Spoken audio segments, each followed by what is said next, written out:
샬롬 이목사입니다. 일주일 동안 잘 지내셨지요? 1월 13일 아침 묵상으로 성도님들을 만납니다. 추운 날씨가 주춤하니 미세먼지로 덮인 한 주였습니다. 건강관리 잘 하시기를 기도합니다.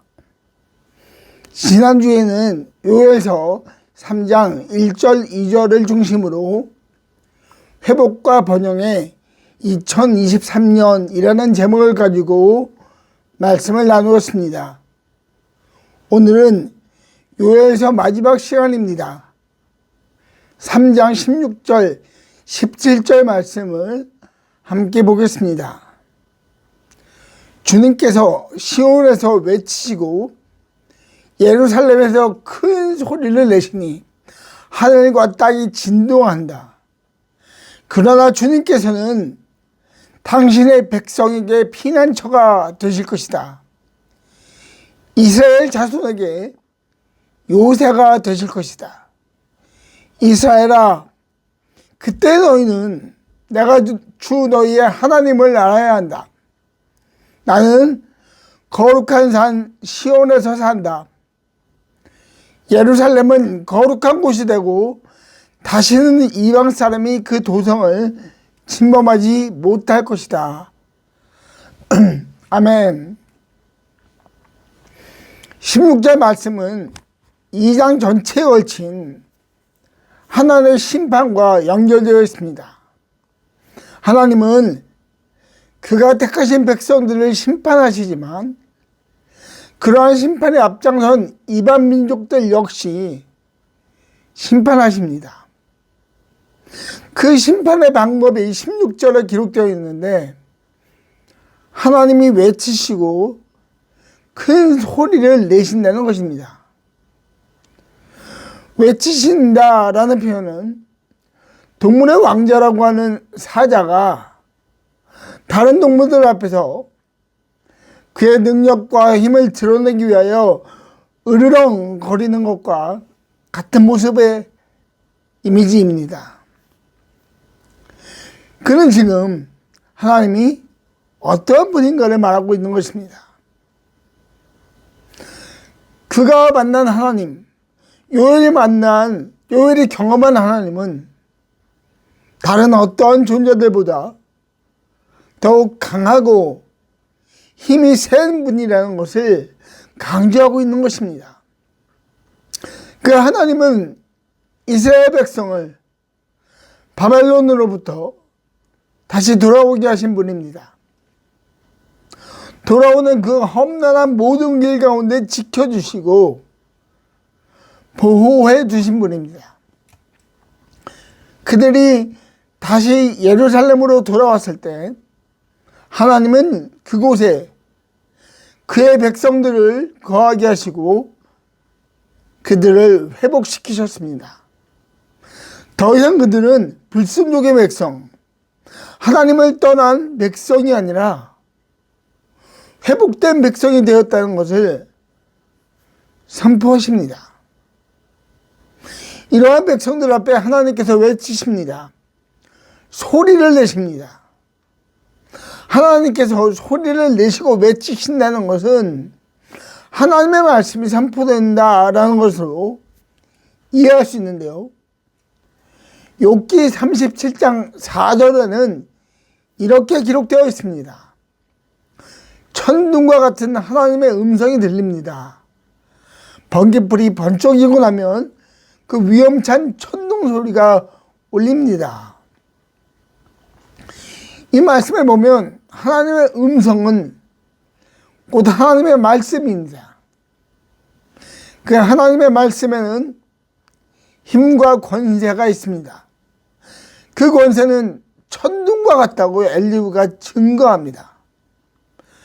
상상할 수 없는 큰 소리라는 것입니다. 그 하나님의 말씀이 들리면 모든 사람은 두려워서 공포에 질릴 수밖에 없을 것입니다.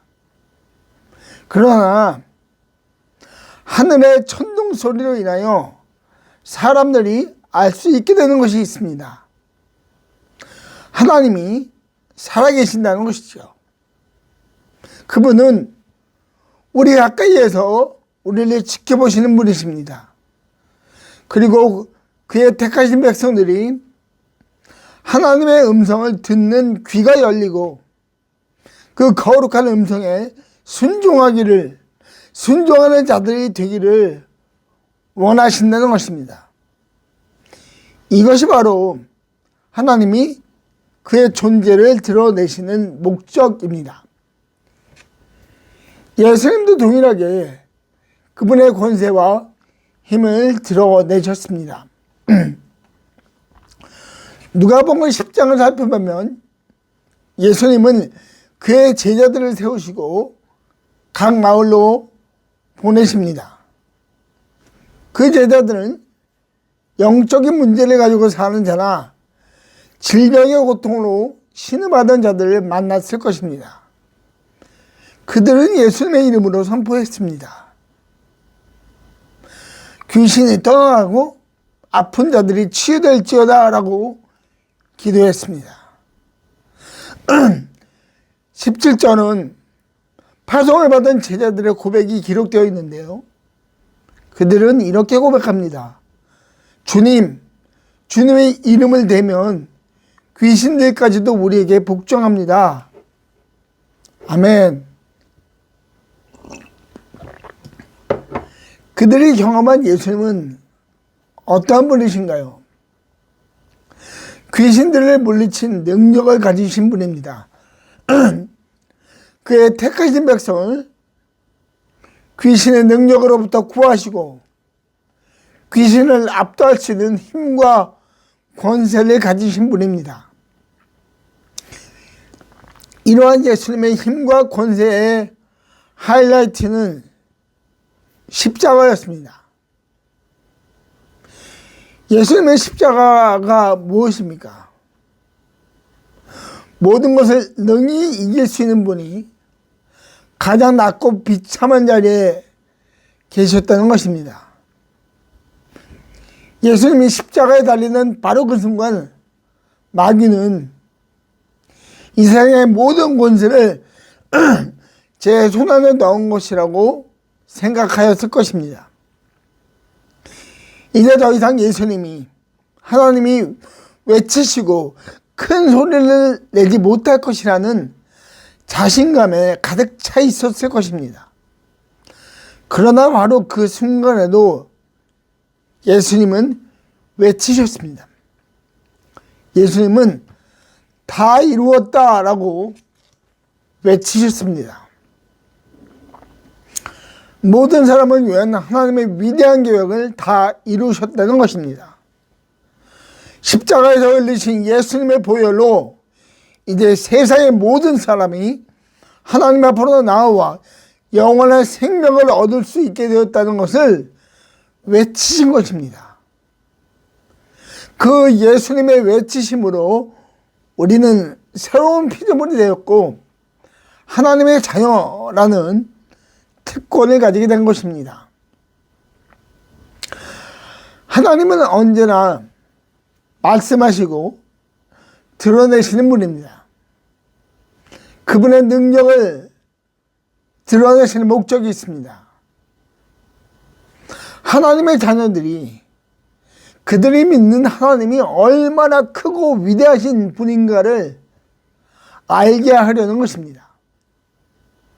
중요한 것은 우리가 말씀하시고 드러나시는 하나님의 능력에 민감하느냐라는 것입니다. 우리의 삶은 거의 대부분이 같은 생활이 반복됩니다.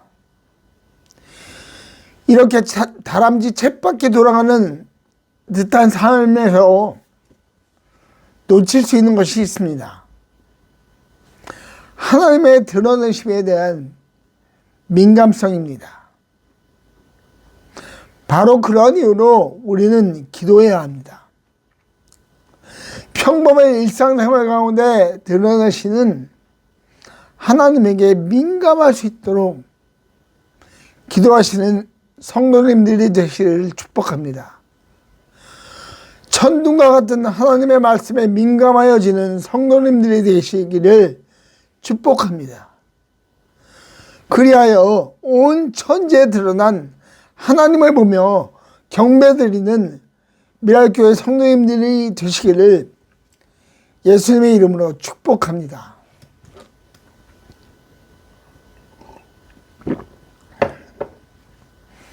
다음으로 하나님께서 약속하신 축복이 있음을 요엘은 말합니다. 그 축복은 바로 하나님이 피난처이시고 요새라는 것입니다.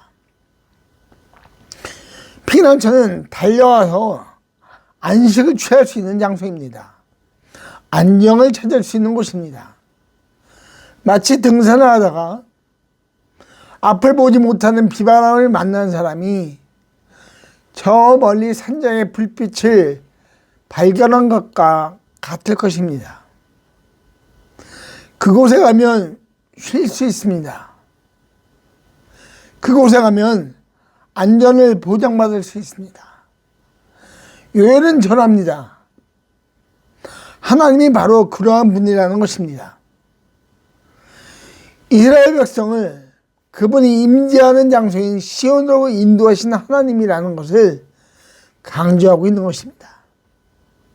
이제 돌아와 하나님의 처소에 거하는 자가 되었으니 그 안에서 쉼을 얻고 힘을 얻어 하나님의 백성으로 살아가라는 것을 말하고 있습니다.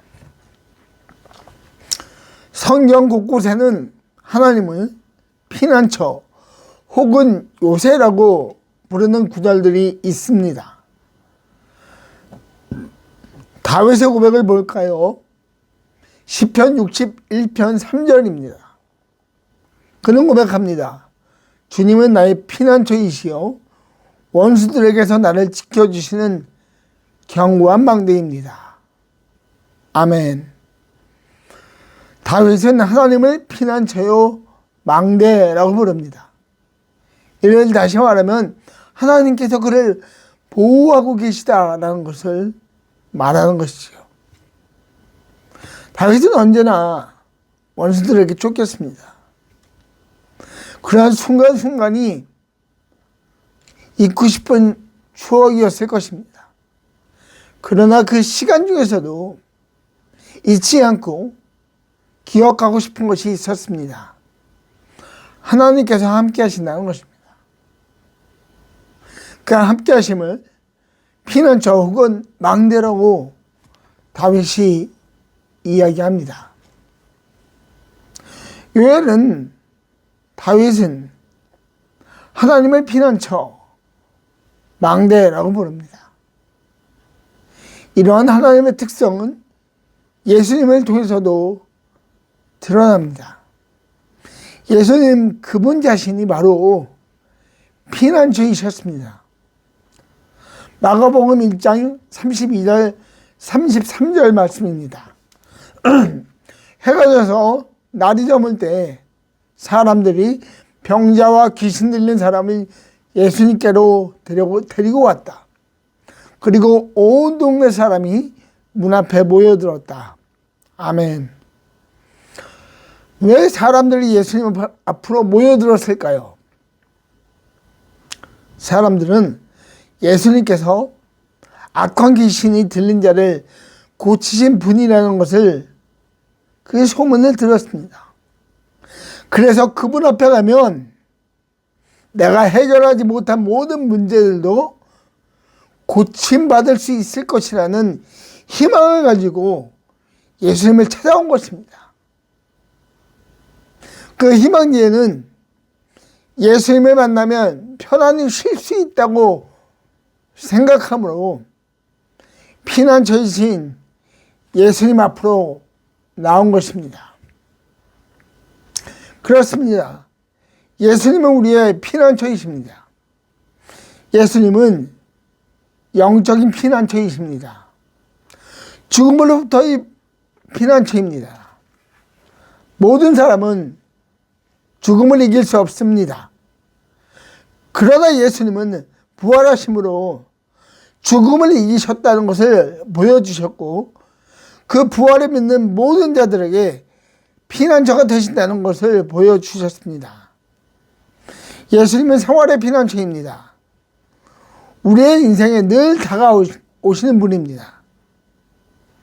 때로 그 문제가 높은 산 같아서 도무지 해결할 수도 없고 올라갈 수도 없는 것처럼 보일 때가 있습니다. 그러나 실망하고 좌절하고 있을 때 예수님은 우리를 위하여 대신 강구해 주신 분이라고 성경은 말합니다. 예수님이 우리 삶의 피난처이시기에 우리는 기도할 수 있습니다. 성령님이 중보해 주시고 예수님은 우리의 기도를 들으시고 응답하시기 때문입니다. 요엘과 다윗은 고백합니다. 하나님은 피난처이십니다. 아멘. 예수님도 우리의 피난처가 되십니다. 이제 우리에게 맡겨진 일은 하나입니다. 그 피난처로 달려가는 것입니다. 예수님에게, 하나님에게 달려가는 것입니다. 전심으로 옆을 보지 않고 예수님에게 달려가는 것입니다. 우리가 달려가면 그분의 날개 아래에서 쉴 수 있습니다. 2023년 한 해 하나님을 향해 예수님을 찾고 그분 안에서 평안과 쉼을 경험하는 미랄교회 모든 성도님들이 되시기를 예수님의 이름으로 축복합니다. 기도하겠습니다. 하나님 아버지, 오늘 하루도 천둥과 같은 하나님의 말씀 앞에 서게 하여 주시고 하나님을 향해 달려갈 수 있는 마음의 결단을 하는 하루가 되도록 주님 저희를 도와주십시오. 예수님의 이름으로 기도하였습니다. 아멘.